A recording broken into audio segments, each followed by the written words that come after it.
agorito ji adek, Professor Tom Ojienda men senator ma Kisumu bro biro ka, Silas Jakakimba manen jakony mar Raila Odinga machon bro biro ka, to kapo gidonjo to wantiere ka gi Mheshimiwa Mark Nyamita men jaod bura ma Uriri. Mark, erokamano ahinya kuom miwa sechegi. To Mheshimiwa, kapok wadhi mabor, Raila kuomi en ng'ama chalo nade seche ma koro piny Kenya nie kuyo ni? Erokamano ahinya. Akwongo akawo thuolo ni makende mondo aduok ne Nyasaye erokamano kuom higni momiyo Raila, higni 80 mobedo kode. Akawo thuolo ni mondo akawo kuyo mara, mar family mara, mar jo Uriri, mar jo Migori, ne familia mar jo Raila Amolo Odinga, ne jo Kenya duto te kuom wito a great statesman. Tho nobuogowa kano awinje kawuono gokinyi nikech nyocha wang'e ni jakom dhi maber. In fact, wan ni wang'e ni tich abich jakom dhi duogo nikech programs ne moko osechako iki.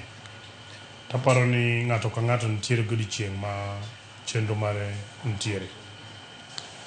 An Raila ne en a politician mane wan wachako admire kapod watindo, kapod wan e school nyaka university. Koro higa kanokal katiba manyien higa 2010 noyudo ka ndalono ne an pod atiyo.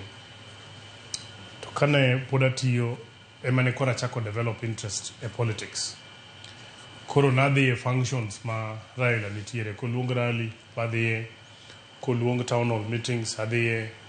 I remember in the run up to that election, kane wakungo romo kode mokwongo makoro one on one, ne wadhi Grand Regency Hotel kane o launch website mar campaign mare. Nobedo kanyo mwanyise ng'eyo kano romo kodi to nyaka notem mondo ng'ei mera in ng'a, ija kanye, kato bro temo relate gi ng'ano mane ong'eyo ma kuma untiere. Koro kanye mana kwonga rome kode. Bang'e koro nwadhi e yiero no, awi marach ne ok oyudo, ambende ne ok ayudo yiero no. Koro in the run up to 2017 to koro nwa interact machiegni kabisa nikech achiel kuom watna moro ne gipuonjo godo e University ma Nairobi. Koro kane watna no ne dende lit matin to nwaromo temokona ne kare in related gi joge, koro mochako pimo namba ka kamano. Kwadhi e yiero ma 2017 mokwongo yiera, koro kanyo to koro wabedo kode. E bunge mokalo, bunge mar 13, wan gi romo wa moro mar wajumbe mag joluo, ne ane secretary mar romo no.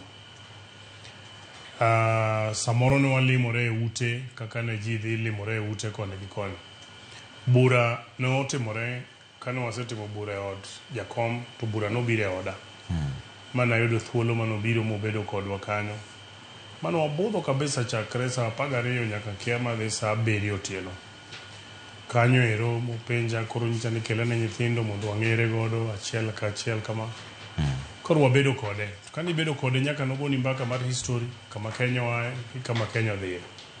Kamano mbaka moro nogona ndalo moro ni negidhi by election mane giromo gi jok moko e barabara ka gach gi okwamo mane giringo magiponda joge mane nogo nyamina nega. So ne en gi mbaka mang'eny to nowacho ni nyaka ibed jatelo mohero thurgi, mohero Kenya.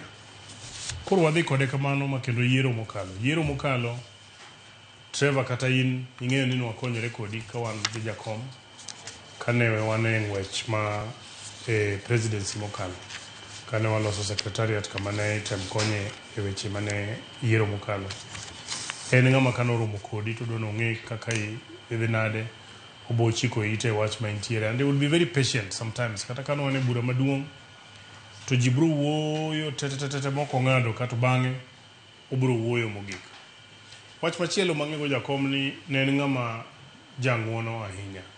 Kech aparo ni e Kenya ka onge ng'ama osemak kura, onge ng'ama osesandore, onge ng'ama bose bedo gi adui ne politically e mesa achiel makata sani kaka jakom dhi ka ng'iyo jogo manose gwenyore go te apano dhi ka chunye koro kwe nikech jogo nyose kele mesa te chakruok mar bunge ni wambende ne ntiere kamoro kanyo mane wantiere gi problem moro matin gi weche mag jopati kane wawuok wadhi wawuoyo gi ker masani State House mane wadhi through a disciplinary process kamano ma wachno nokomore but later on wadugo mwaromo koro nokona no kata kidwaro timo gimoro tibiro tipenjo kech koro wan ka nonyisa ni pogruok mara kodi en ni an asebedo iki ma ntiere sani in pok ibedo mara manyiso ni gik maseneno ng'eny motimore nade ma in pok ineno koro no guide wa mana matis kamano